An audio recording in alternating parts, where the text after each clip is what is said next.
சைரா, என் உயிரின் உயிரானவர்களே, வாழ்க்கையில் பல சந்தர்ப்பங்களை நான் பயன்படுத்திக்கல. அதன் மூலமாக நான் ரொம்ப கில்ட்டியாக ஃபீல் பண்ணுறேன். நான் சந்தர்ப்பங்களை பயன்படுத்திக்காம இருக்கிறதால தான் இப்போ வரைக்கும் கடவுள் என்ன மன்னிக்கலை. எனக்கு எல்லா திறமைகளும் இருக்குது அப்படின்றத என் உள் மனசு சொல்லுது. ஆனாலும் கடவுளுடைய பார்வைக்காக நான் காத்திருக்கிறேன். எனக்கு அவரோட பார்வை கிடைக்குமா, அதற்கு நான் என்ன செய்யணும் அப்படின்னு ஒரு சாய்ராம் கேட்டிருந்தாங்க. ஒரு விஷயத்தை நீங்கள் புரிஞ்சுக்கோங்க. உங்கள் உள் மனசின் மூலமாகத்தான் உங்களுக்கு பல அறிவுரைகளும் சாயப்பாவால் வழங்கப்பட்டுள்ளது. உங்கள் உள் மனசுக்குள்ள வாழணும், திறமை இருக்குது அப்படின்னு நினைக்கிற உங்களுக்கு கடவுளோட அருளும் கடவுளோட வழிகாட்டுதலும் உங்களுக்கு இருக்குதுன்னு தான் அர்த்தம்.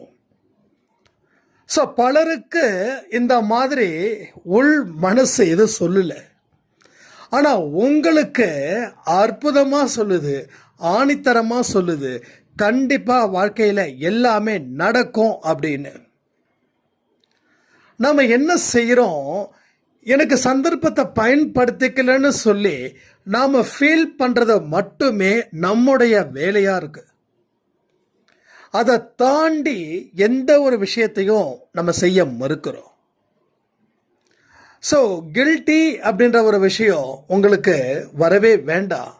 ஆனால் இனி அந்த மாதிரியான தப்புகளை செய்ய மாட்டீங்க அப்படின்னு மட்டும் சாய்ப்பாக்கு ஒரு உத்தரவாதம் கொடுங்க. அதுக்கப்புறம் நீங்கள் செய்யக்கூடிய ஒவ்வொரு செயல்களையும் முழு கவனத்தோட ஆர்வத்தோட செய்யுங்க. கவனம் மட்டும் இருந்தால் பத்தாது, ஆர்வமும் வேணும். ஆர்வம் மட்டும் இருந்தால் பத்தாது, கவனமும் வேணும். ஆர்வமும் ப்ளஸ் கவனமும், இந்த ரெண்டும் இருக்கும்போது உங்கள் வாழ்க்கையில் நீங்கள் எந்தெந்த வாய்ப்புகளை எல்லாத்தையும் நீங்கள் இழந்தீங்களோ அத்தனை வாய்ப்புகளையும் நீங்கள் திரும்ப பெறுவீர்கள். அப்படிப்பட்ட விஷயங்கள் தான் இங்கே தொடர்ந்து நடக்கும், நடந்தே தீரும். அப்போ நமக்குள்ள நாம் ஆறுதல் சொல்கிறத விட்டுட்டு கடவுள் சொல்லக்கூடிய விஷயங்களை ஆழமாக அழுத்தமாக கவனித்து பாருங்க. உங்கள் வாழ்க்கையில் பல விதமான நல்ல நல்ல விஷயங்களும் உங்களுக்கு தொடர்ந்து கிடைச்சிக்கிட்டே இருக்கும். ஸோ யாராவது இப்படிப்பட்ட ஒரு வாய்ப்புகளை பயன்படுத்திக்கலை அப்படின்னு சொல்லி நினைக்கிறீங்களோ அத்தனை பேர் கமெண்ட் பண்ணுங்க. ரெண்டாவது, கில்ட்டியாக ஃபீல் பண்ணுற, எனக்கு திறமை இருக்குது ஆனால் கடவுளோட பார்வை எனக்கும் வரலை அப்படின்னு சொல்கிறவங்களும் கமெண்ட் பண்ணுங்க. கடவுளோட பார்வை இருக்கிறதால தான் கடவுள் இந்த பதிவுகள் மூலமாக உங்ககிட்ட பேசிக்கிட்டு இருக்காரு. உன்னால் முடியும் அப்படின்றத உன்னோட உள் மனசுக்கு ஒரு வளைய போட்டதே உங்களை அதில் பிடிச்சு தள்ளுத்தா. நாம் மாய வலையில் சிக்கிறத தாண்டி கடவுள் விரிச்ச வலையில் சிக்கிக்கிட்டோம் அப்படின்னா இந்த சிக்கல் அப்படின்றது உங்களுக்கு பெரிய சாதனை கல்லாக மாறிடும். உங்கள் வாழ்க்கையில் பல அபூர்வங்களும் பல அதிசயங்களும் பல அற்புதங்களும் உங்கள் வாழ்க்கையில் தொடர்ந்து நடந்துக்கிட்டே இருக்கும்.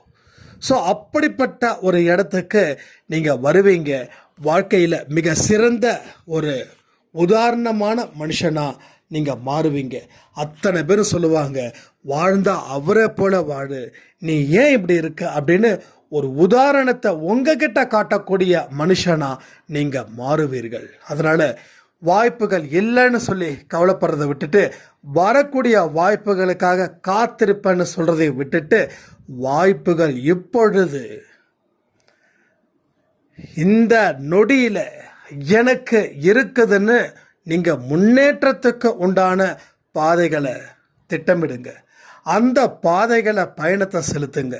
யார் என்ன சொன்னாலும் ஒரு செவிடர்கள் போல இருந்துக்கோங்க. கெட்டதை பார்க்கறதுல ஒரு குருடர்கள் போல இருந்துக்கோங்க. ஸோ நெகட்டிவிட்டியை ஓரங்கட்டுங்க. எதிர்மறை எண்ணங்கள் கொண்ட மனிதர்கள் கிட்ட தள்ளி நில்லுங்க. ஏன்னா உங்களுக்கு சூழ்ந்திருக்கக்கூடிய மனிதர்களும் காரணமாக இருக்குது உங்கள் வாழ்க்கையை தீர்மானிப்பதற்கு. ஸோ மற்றவங்க எளிதில் தீர்மானிக்க முடியாத அளவுக்கு நம்ம வாழ்க்கையில் நாம் தனித்துவத்தோடு வாழணும்னா உங்களுடைய திறமைகளை முழுவதும் பயன்படுத்தி அது மூலமாக பல பல பல பல பல பல முயற்சிகளை செய்து ஒரு அற்புதத்தை நிகழ்த்தணும்னு நம்ம உள்மனசு எதிர்பார்க்குது, ஆசைப்படுது.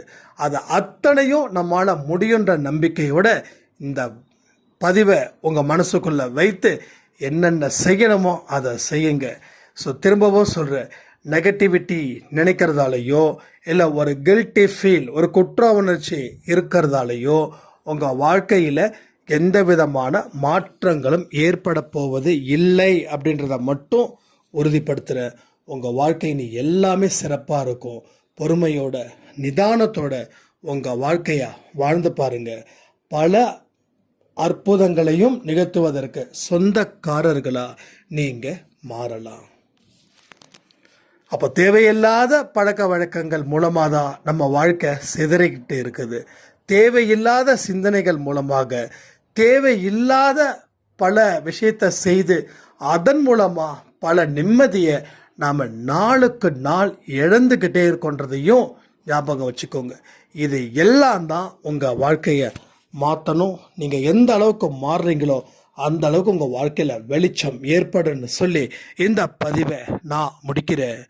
ஜெய் சாய்ராம்.